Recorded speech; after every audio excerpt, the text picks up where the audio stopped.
Bagaimana kita menyiapkan SDM Pantarlih yang akan terjun dari rumah ke rumah untuk melakukan pencocokan dan penelitian cokit bahasa kita gitu, karena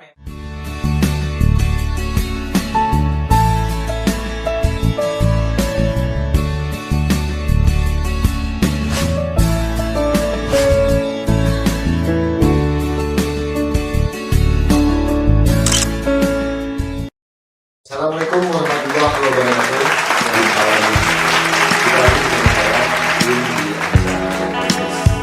Orasi Kopimo, bulan singkat Komisi Pemilihan Umum.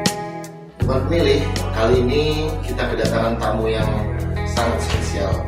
Dari jauh hikmat milih dari Bandar Lampung.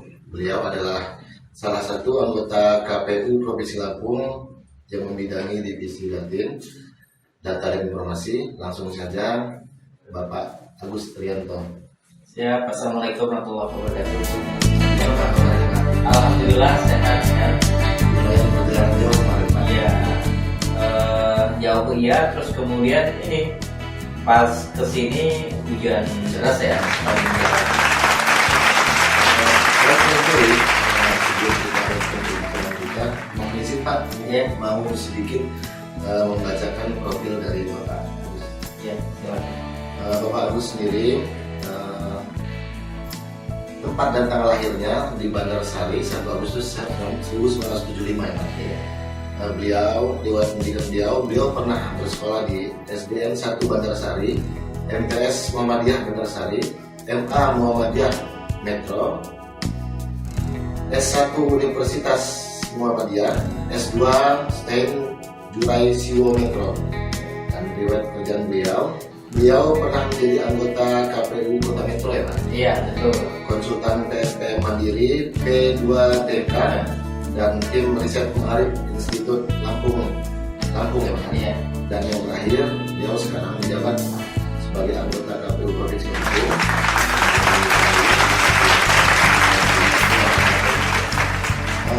Sebelum kita melanjutkan perbincangan kita, mungkin bisa diceritain sedikit Pak pada teman pemilih pengalaman dan perjalanan Bapak sebagai penyelenggara pemilu Pak.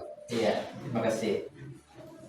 Teman-teman pemilih, jadi sebelum saya kemudian terlibat secara aktif di Komisi Pemilihan Umum Kota Metro di 2 periode gitu, di pemilu tahun 1999 saya sudah terlibat di aktivitas pemantauan pemilu. Saya koordinator umum di KIP Kabupaten Lampung Tengah, Komite Independen Pemantau Pemilu di tahun 1999. Jadi sedikit banyaknya saya sudah coba mulai belajar soal kepemiluan sekaligus juga demokrasi di pemantau pemilu.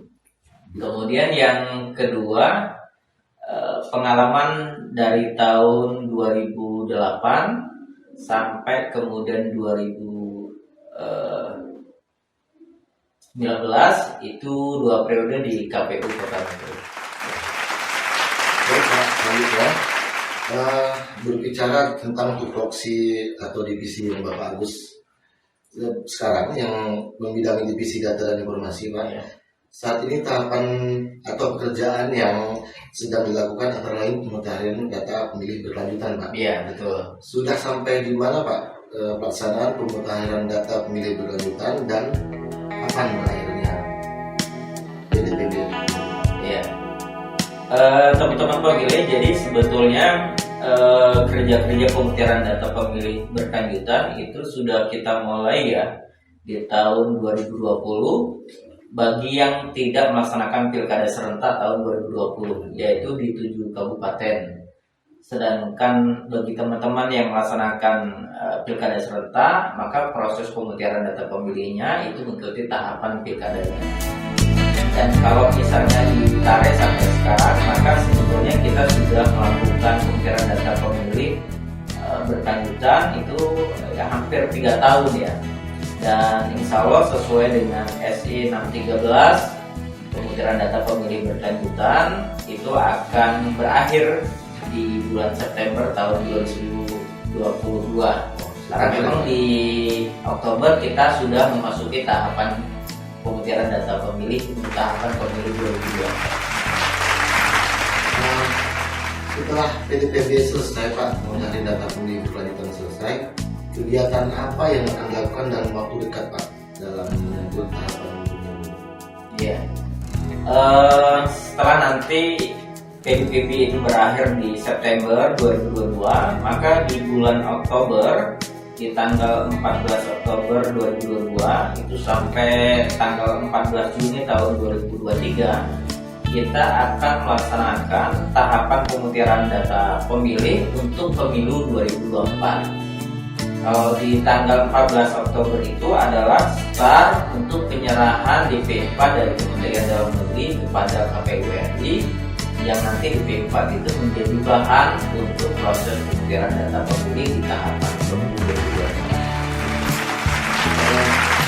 Mungkin dalam yang menyambut tahun pelaksanaan pemilu, tahapan atau proses PDPB ini mungkin ada kendala-kendala atau tantangan yang mungkin dihadapi dalam proses kegiatan tersebut Pak. Iya. Pastilah di pemilu 2024, karena nanti irisannya juga dengan tahapan pilkada 2024, tantangan kita memang ada beberapa hal ya. Yang pertama, kalau di tahapan pemutihan data pemilih itu adalah bagaimana kita menyiapkan SDM Pantarlih yang akan terjun dari rumah ke rumah untuk melakukan pencocokan dan penelitian coklit bahasa kita gitu. Karena memang nanti Pantarlih yang SDM-nya berkualitas itu juga akan berefek pada kualitas data pemilih yang dilahirkan gitu. Pantarlih ini menjadi garda terdepan untuk proses kerja-kerja pemutihan data pemilih. Itu yang pertama, bagaimana kita menghasilkan SDM Pantarlih yang berkualitas pada saat rekrutmennya. Kemudian yang kedua adalah soal penyiapan sarana prasarana. Karena ini penting juga, kalau SDM-nya terbangun, kemudian sarprasnya juga mendukung, maka kerja-kerja pemutihan data pemilih yang berbasis IT nanti dalam aplikasi Sidalih itu juga akan menentukan juga kualitas data kita. Kemudian yang ketiga yang tidak kalah pentingnya adalah bagaimana kita mengendalikan semua tahapan pemutihan data pemilih itu secara terkonsolidasi, kemudian secara efektif dan efisien, sehingga kemudian sampai akhir proses pemutihan data pemilih yaitu penetapan DPT itu kemudian berjalan secara efektif sesuai dengan yang kita lakukan. Itu yang bisa dilihat setelah ini bahwa sumber daya manusianya yang memang harus disiapkan. Oh iya, bagian penting itu. Ya. Coba Pantarlih yang berkualitas, mungkin itulah yang bisa dilakukan ini.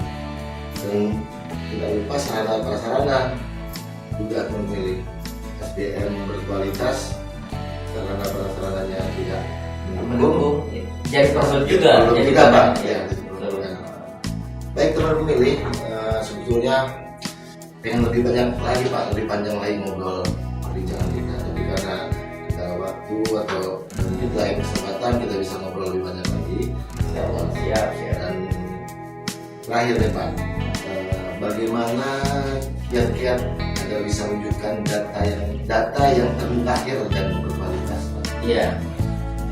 Untuk mewujudkan dan melahirkan data pemilih yang akurat, yang mutakhir dan berkualitas, saya kira ada beberapa hal yang kemudian kami sebagai penyelenggara pemilu itu kemudian secara dini itu melakukan kerja-kerja yang lebih strategis.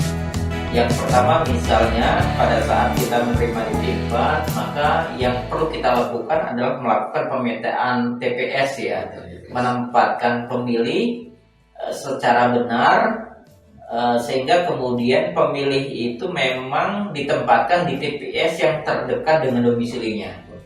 Kalau misalnya ditempatkan di TPS yang jauh, itu nanti efeknya adalah memunculkan angka partisipasi yang rendah, karena mungkin nanti pemilih akan enggan menuju TPS yang jauh.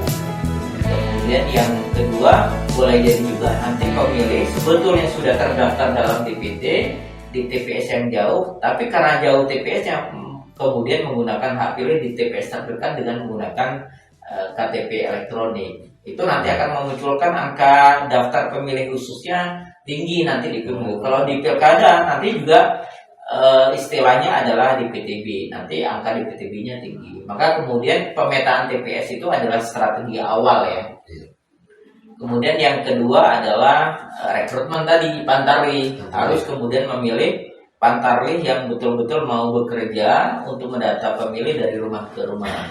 Itu penting juga. Itu yang kedua. Kemudian yang ketiga adalah soal pengendalian kerja-kerja. Pengendalian kerja-kerja kawan-kawan di bawah itu harus kemudian terus-menerus dipantau oleh teman-teman PPS dan PPK, termasuk oleh KPU Kabupaten Kota. Nah, yang keempat, ini yang terakhir juga, kita berharap semua jajaran kita di KPU Kabupaten Kota, PPK, PPS, dan kemudian Pantarlih itu betul-betul bersungguh-sungguh untuk bekerja sesuai dengan regulasi, sesuai dengan SOP, sehingga kemudian kita bisa menjalankan amanah. Teman pemilih, tidak terasa obrolan kita yang menarik ini akan segera berakhir. Mungkin di waktu dan kesempatan kita bisa lebih banyak dan lebih panjang. Sebetulnya sih sangat singkat sekali Pak. Iya. Dengan lebih panjang lagi tentang ngobrolnya. Mungkin teman pemilih juga masih banyak yang ingin diketahui Pak. Dan karena keterbatasan waktu dan mungkin beliau juga akan melanjutkan perjalanannya Pak. Iya, rencana kami langsung meluncur ke KPU Kabupaten Kebaikan. Sebelum kita tutup acara ini, teman pemilih, untuk mengetahui informasi atau seputar untuk pemilihan umum, kita jangan lupa kunjungi web kami dan media sosial kami di web KPU Lambar, kpu.go.id, di jdh.lapungbarat.go.id, Instagram KPU Lampung Barat dan JDH KPU Lampung Barat, Facebook KPU Lampung Barat dan JDH KPU Lampung Barat, Twitter @KPU Lampung Barat, YouTube KPU Lambar. Akhir kata, saya Adin dan narasumber kita Bapak Agus Berito mengucapkan terima kasih, dan saya pribadi dan mewakili Komisi Pemilihan, terima kasih sudah dapat hadir dan menyempatkan waktu untuk podcast bersama di kali ini Pak. Iya. Mudah-mudahan Bapak selalu diberikan kesehatan, Amin. keselamatan Amin. oleh Allah Subhanahu Wa Taala, sehingga dalam melaksanakan pekerjaan semangat dan semangat juga Pak berjalan Pak. Iya, terima kasih dan semoga teman pemilih jangan lupa selalu tonton ya YouTube-nya KPU Lampung Barat. Progresif itu untuk memberikan informasi dan edukasi sekaligus ke masyarakat. Saya sebagai KPU Provinsi Lampung menyambut baik dan sangat mendukung kerja-kerja edukasi yang seperti ini. Saya Apin undur diri. Tetap semangat, selamat beraktivitas. Assalamualaikum warahmatullahi wabarakatuh. Sampai jumpa.